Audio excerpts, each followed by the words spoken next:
And then with your calmer mind, even if it's just a little bit calmer, then I'll lead a kind of guided meditation, and then we'll discuss it and see how that goes.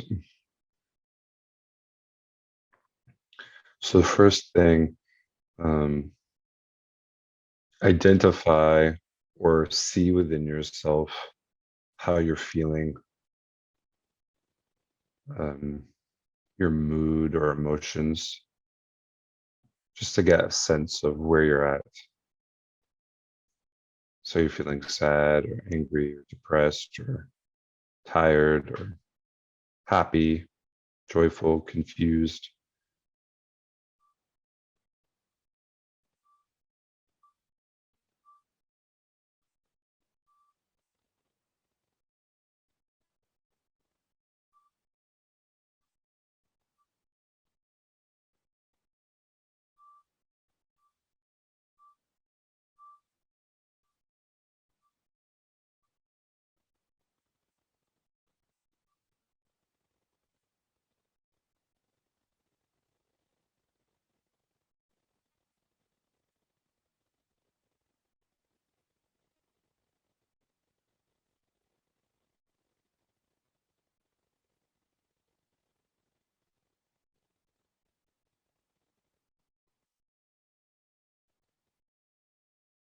And do you feel that in your body?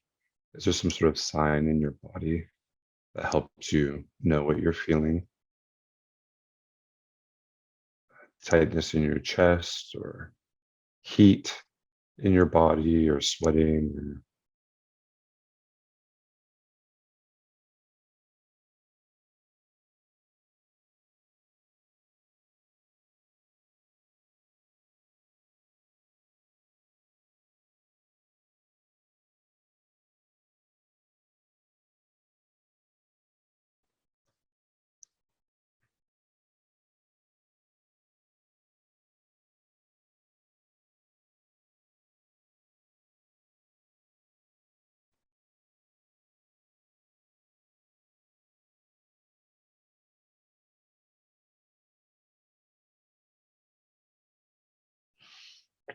tension in your muscles, tightness in your face, tension in your face.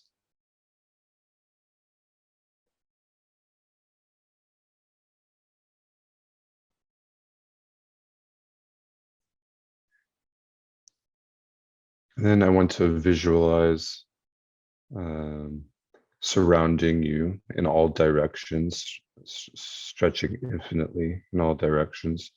Just imagine all universal beings in the form of humans sitting on meditation cushions or in chairs or however you're sitting.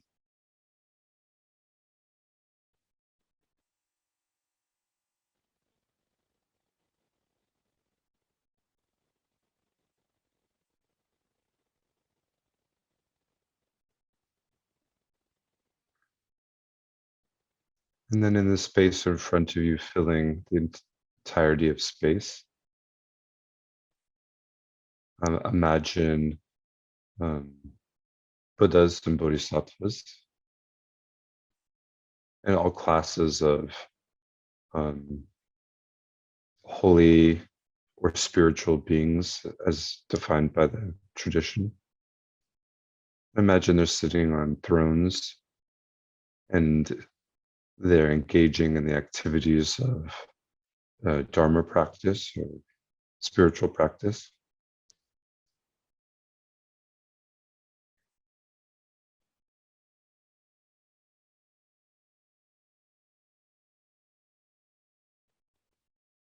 They're made out of light, but they're dynamic and alive, like a hologram, if you will.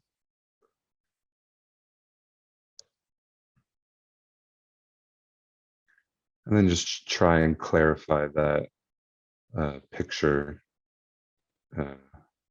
as to the best of your ability, beings surrounding you, beings in front of you. Make sure to include all your teachers.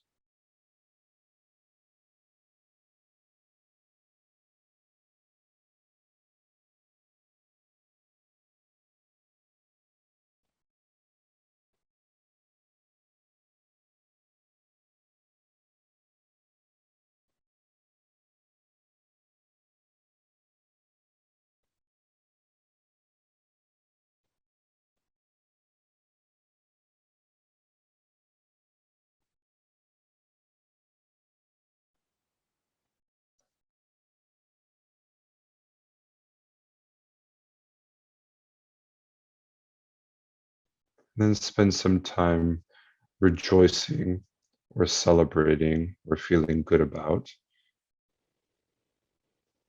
the activities of your main teachers, of the people that have inspired you spiritually, and really try and generate in yourself that kind of rejoicing. Try and think about all the things you've seen or heard about your teachers. You think about how they've impacted you and others. Go through your teachers one at a time, giving them some time to recognize and rejoice in their activities.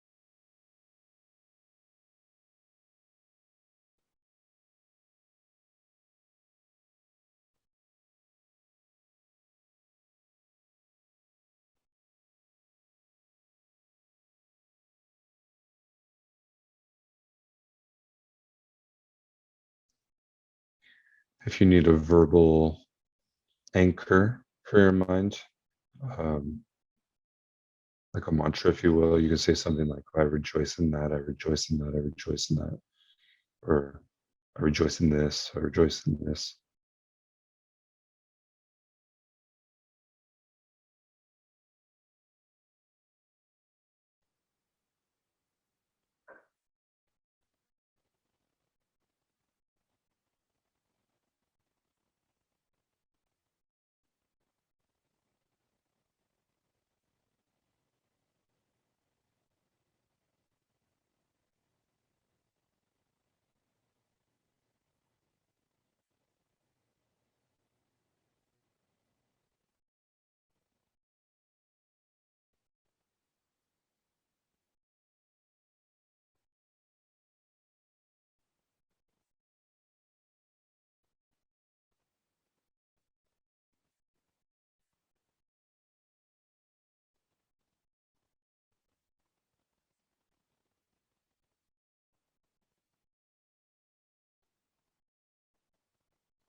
And then try and take some time to rejoice in the virtuous activity, the merit of all Buddhas.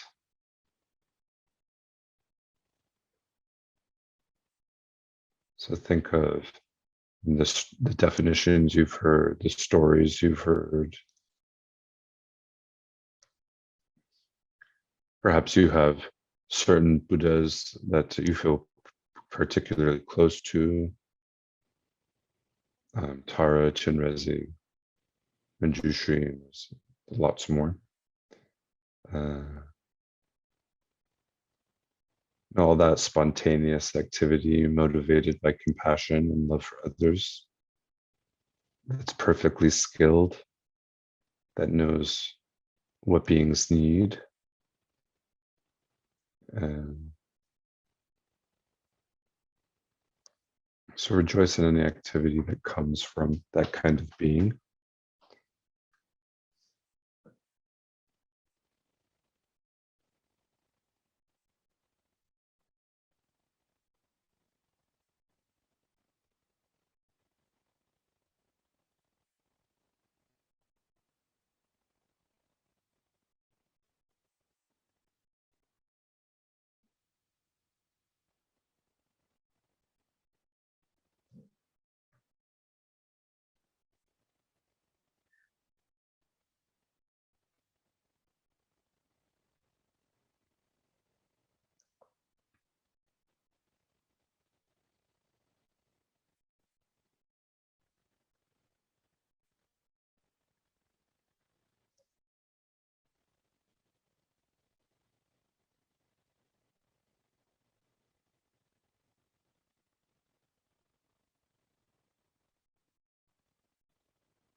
And then rejoice in anyone who's um, realized bodhicitta.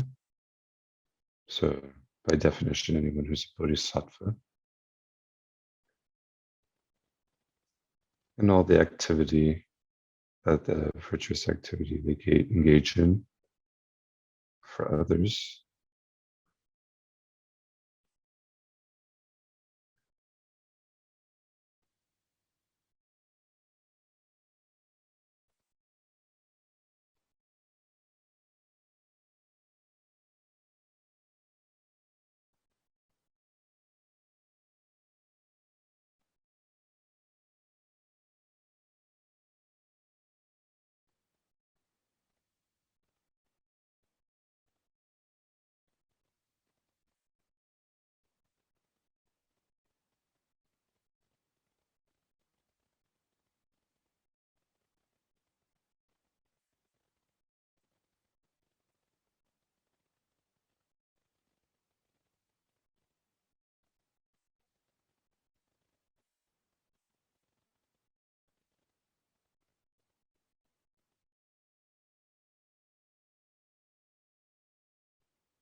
And then rejoice in all the activity of ordinary beings. So beings with no particular spiritual realizations. So all around you are beings that help others. So maybe they help animals, or they work in medicine, or they build buildings, or they do any sort of activity. So rejoice in those positive actions and that virtuous activity. All the people at the centers, the Dharma centers, FBMT centers, everything you could possibly think of, try and spend some time rejoicing, celebrating, feeling good about that activity.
Try to rejoice in the virtuous activity of your friends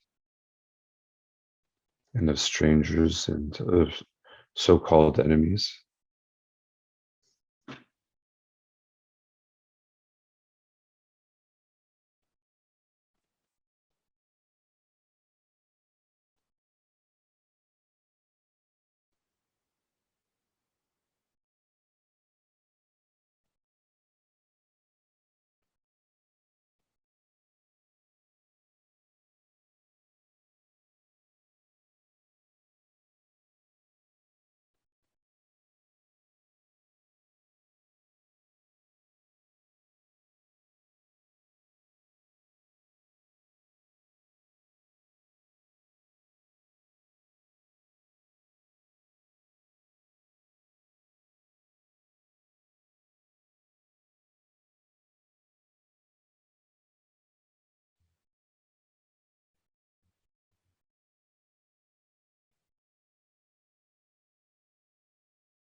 And lastly, rejoice in your own um, virtuous activity.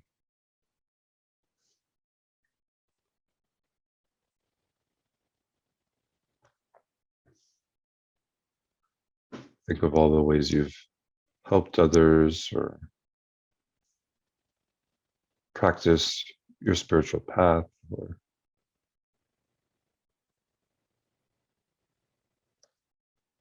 the ways you've been generous and ethical and patient and persevered and developed concentration and wisdom, and really try and celebrate and rejoice in those activities.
So imagine all those Buddhas and Bodhisattvas and different classes of holy beings in front of you. Imagine they gradually dissolve into a central Buddha figure, Shakyamuni Buddha.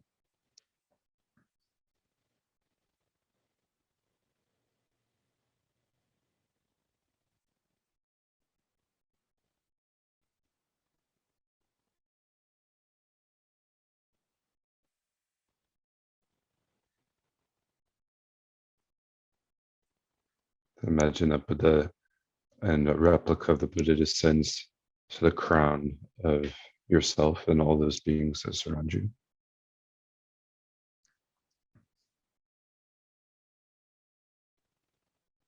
And imagine that Buddha descends to the crown of your head, to the third eye region.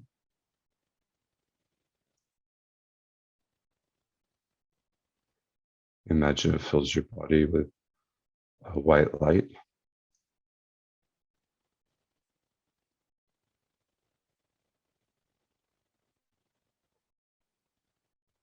Imagine that you're completely inspired or supported by the virtuous activity of the body,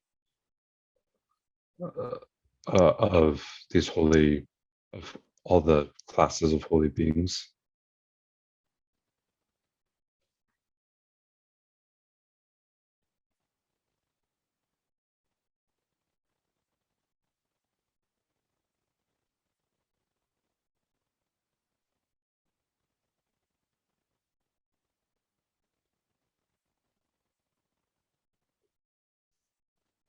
And imagine the Buddha descends to the throat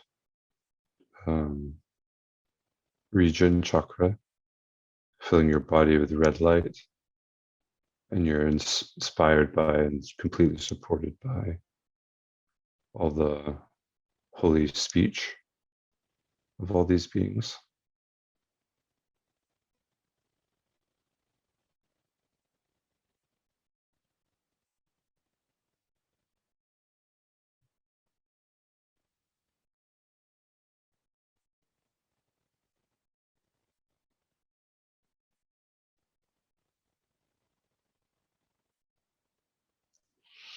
And imagine the Buddha descends to the heart, center of the chest, the heart chakra, and it fills the body with blue light. And you're inspired by, supported by all the holy minds of these beings.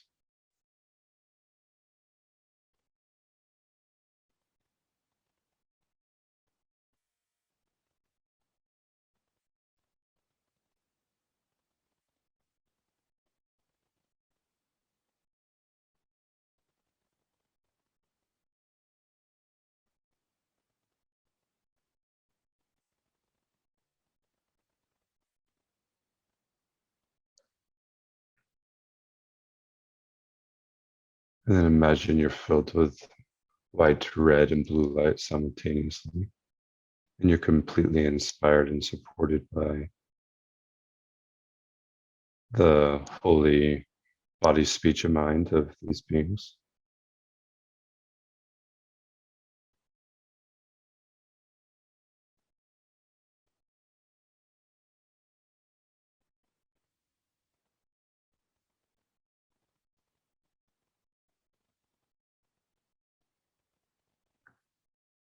Imagine that Buddha figure dissolves into your heart region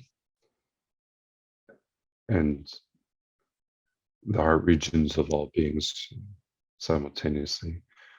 Imagine it dissolves into your heart region and you become inseparable from it. And it's stabilized, it's a stabilized force in you.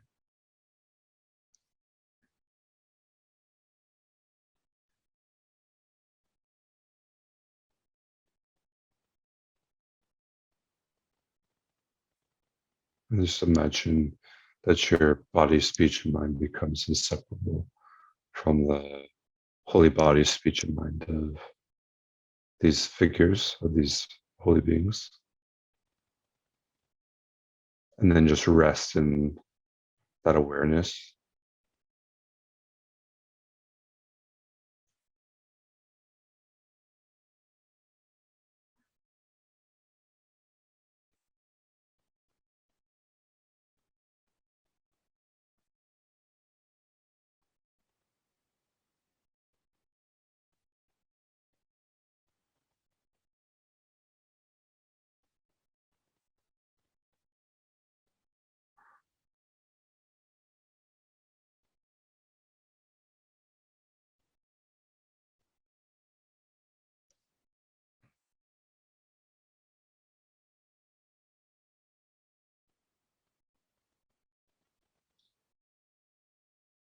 And then examine your body and mind like we did at the beginning. Do you feel any sort of changes at all?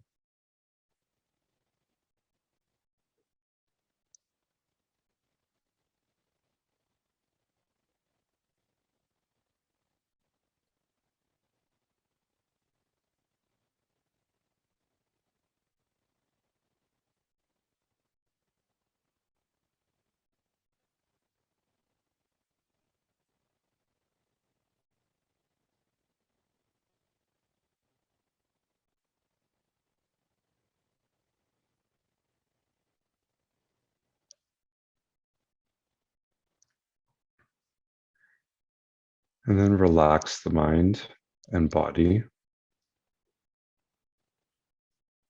You can let go of your posture, meditation posture if you need to. You can let go of the visualization.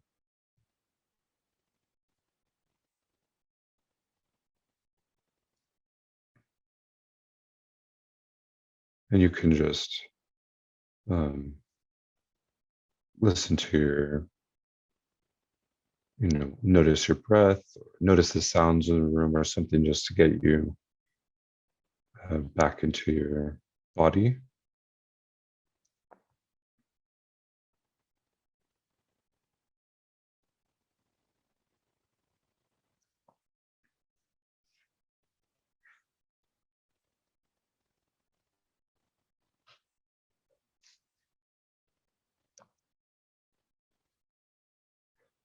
And then when you're ready, you can open your eyes. And we have about 20 minutes. And we can just discuss how that went, or what things arose for you, or challenges, successes. And we'll just start from there. Or observations.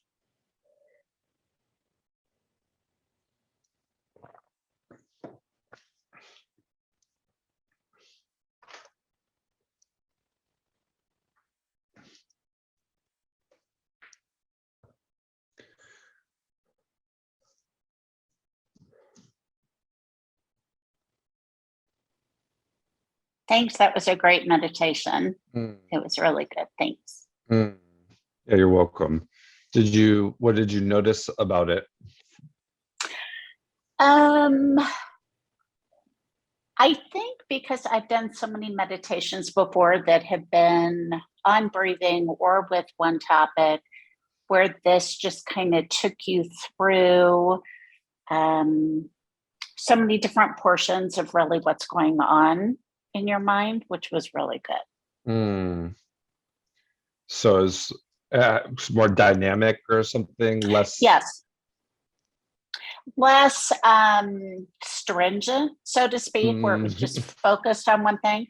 Yeah, and a lot more dynamic where lots of different thoughts, but yet even though they're different thoughts, still so focused on that meditation. So like a continuity, variety, but continuity. right. Right. Yeah. Right. And I'm glad you mentioned that, because that's kind of when you go through if you're studying Buddhist Tantra, and I don't know what people's experiences are, but when you're doing the texts, the liturgical texts, that's what it's like. It's like a little movie, and you just go through the movie, repeatedly over time. The experience is very dynamic, oftentimes going through a movie. So I like that style. Yeah. I like that style myself. Did anyone notice anything about how they felt before and after? Did the meditation make a shift for anyone? Good, positive, negative, neutral?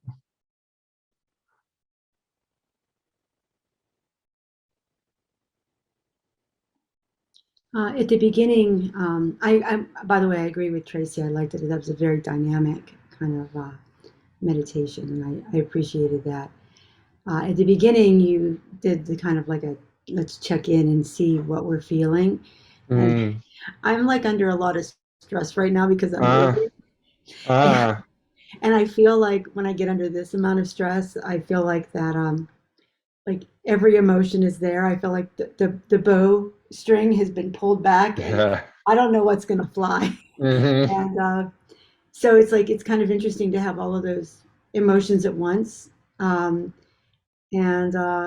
yeah, that was kind of interesting because I don't think I was fully aware of how much of like a kind of like an emotional soup is going on right now. So it was nice to just kind of like take a moment and just to see, think about that and pick out what was going on. Like there's a lot of anxiety, some irritation, some sadness of leaving the current place, some happiness about going to a new place, just like all kinds of things mixed in together.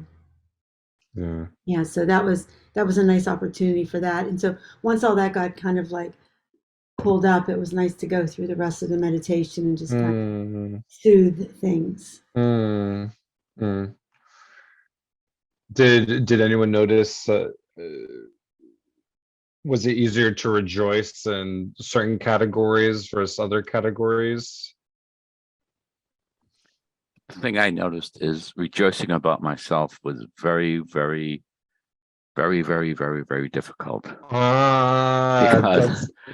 Because I've been noticing lately more and more as I learn more and more, and I get more and more into my mind. Every time I do something nice, immediately pops up in the back of my mind, oh, there's attachment.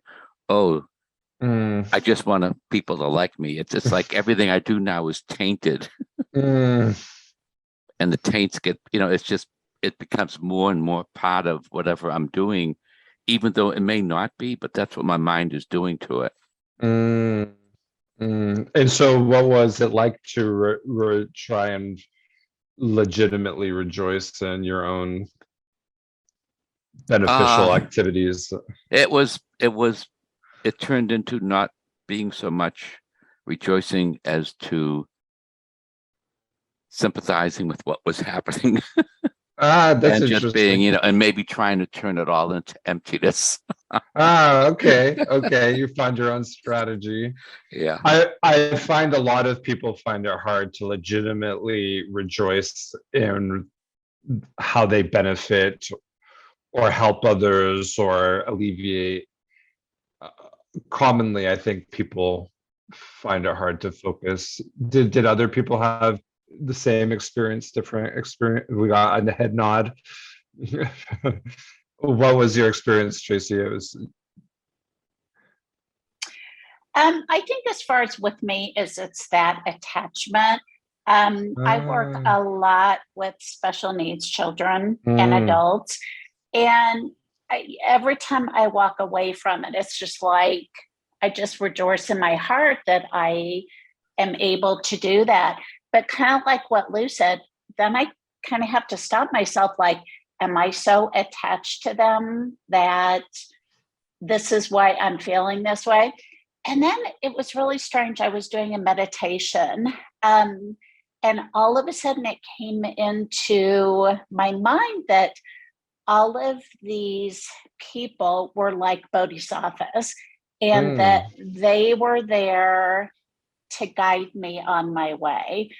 And that kind of helped take some of that attachment out of it, because then it wasn't about me doing something for them. It was them guiding me. But yeah, the whole idea about attachment is really hard for me, because you almost want to punish yourself for having that happy thought because you feel like you're so attached to it. So I know that's not realistic, but that's kind of where my mind goes. Sure. Well, how are you defining attachment in this case? I think with these guys that the attachment is based on how I'm feeling. So then, like, I really have to question it, like, is this something virtuous that I'm doing? Or is this something I'm doing to help me? And it's really kind of both, you know? I mean, I walk away feeling really good, and I look forward to going back and working with them again because it makes me feel good. So yeah. Okay. Yeah. But so the attachment is so the object of the attachment is the positive feeling you feel when helping, or? Exactly. It's like, it just feels so good that I just want more. But on that same account, it's different. Like Robina talks about the chocolate cake. And she talks about, you know, how delicious it looks in the beginning, and then you have too much of it, and then all of a sudden, you know, you have a stomach ache. So with working with these guys, I don't ever feel that, like I get too much of it. But I just worry that I'm feeling too, for lack of a better word, I'm just attached to it. But somehow I have a disconnect in there, and I'm not sure what that disconnect is. Attached to helping people, or attached to helping those specific people? Attached to helping people, because that is kind of my personality. I'm the giver. I'm the one that, so like all during pandemic, I baked and I gave to everybody, or just kind of that whole. Okay, I think I understand. So if someone told you you had to go to a retreat and just be quiet and alone, would that sound fun or scary? I do enjoy my quiet time. So it's not like I'm a real busybody about it, because I really do look forward to having some quiet time. And, you know, like I would just turn on, let's say, yoga music just to kind of decompress. So yeah. But if you both. but if you couldn't help people directly, so I'm just trying to get to the attachment, if you can't help someone directly, right, you know, and someone says, if someone says, what you're saying now.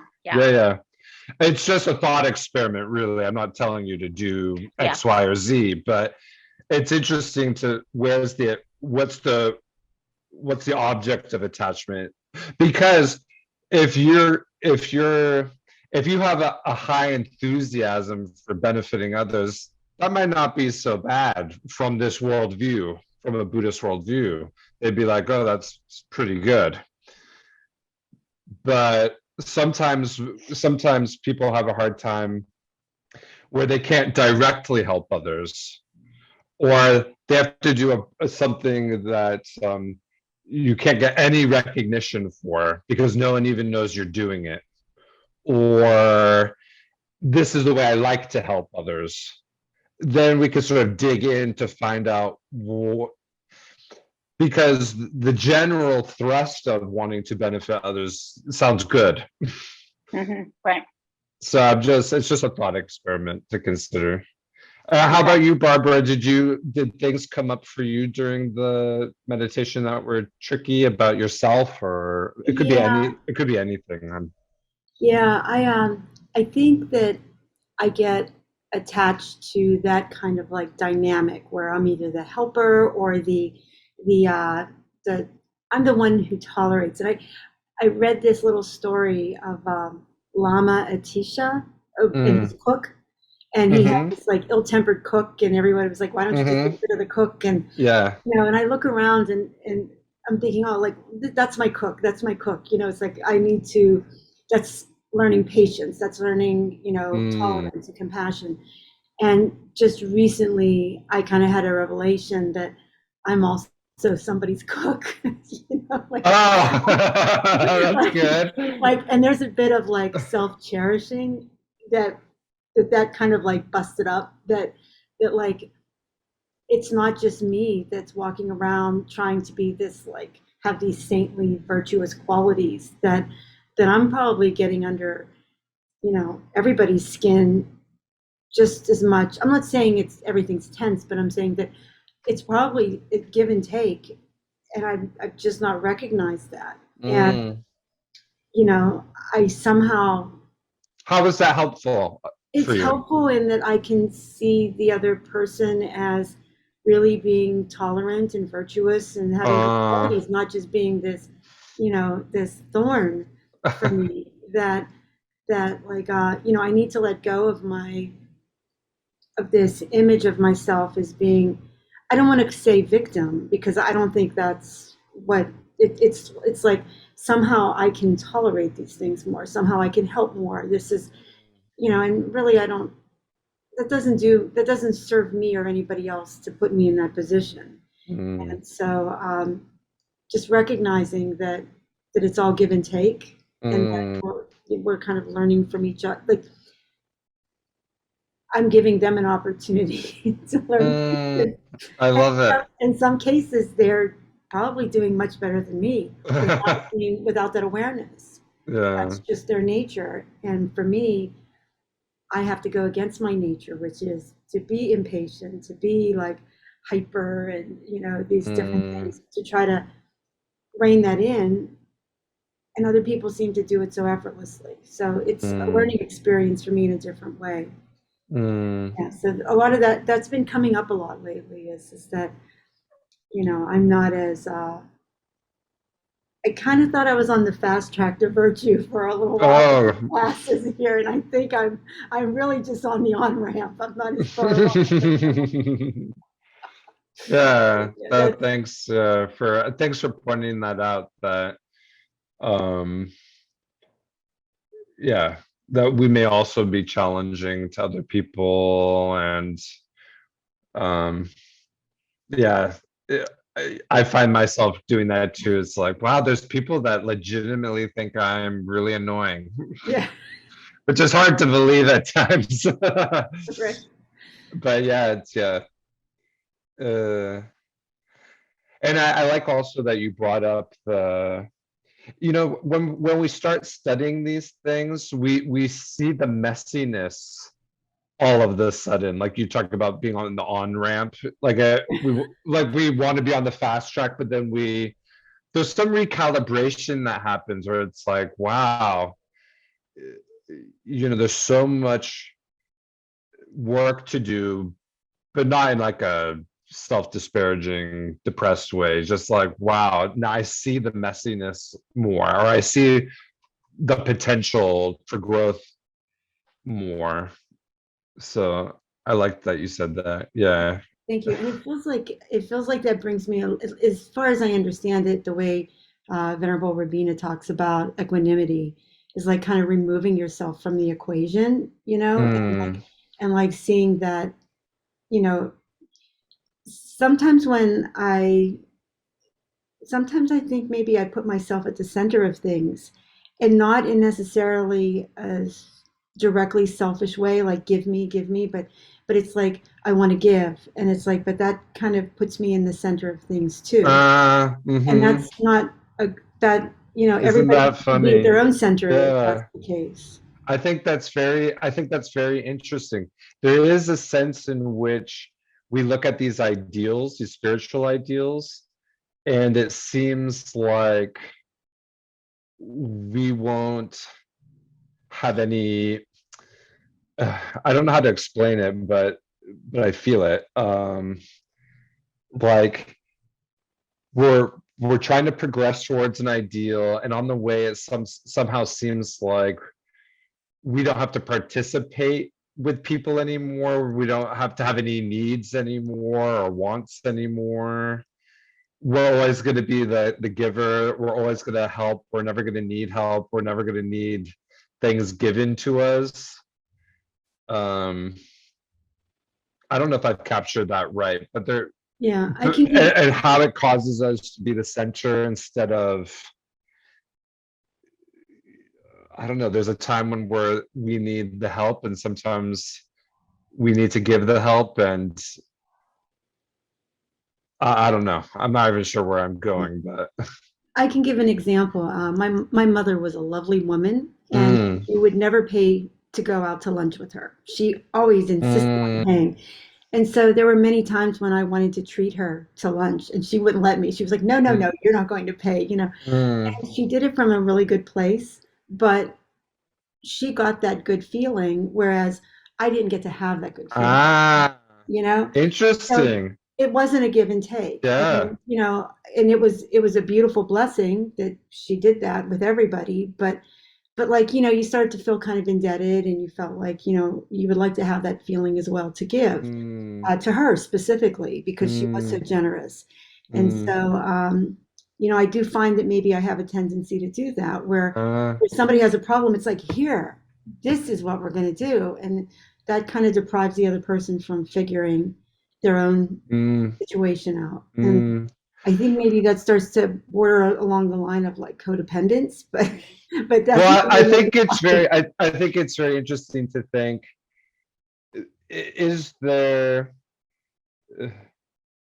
can we make a case that part of being a holy person or a spiritual practitioner is learning when it's most beneficial to be a giver, and when it's most beneficial to be a recipient? And it's a thought experiment, and we've got to end here. So maybe that's a good Mhm. place to end. Is it intrinsically more beneficial to always be the giver, to be the helper, to be the support person? Can we make a case that it would be more beneficial to allow someone to help us, allow someone to give to us, allow someone to support us? I'll end on that question, because maybe if we meet again next week, um, maybe we'll bring it up again. Does that sound good? Okay, thank you all for your participation. I have to go, unfortunately. Okay. Yeah, Lou? I was gonna say thank you very much, and thanks for Thank you for everybody for coming, you hosting. know, yeah. Yeah. Thank you. Yeah. It Yeah, was wonderful. yeah, thank you for making Thank you. time. Yeah, for taking time out of your day in the morning. So, Okay, okay, take care. bye bye. Okay. Take care. Goodbye, Bye-bye.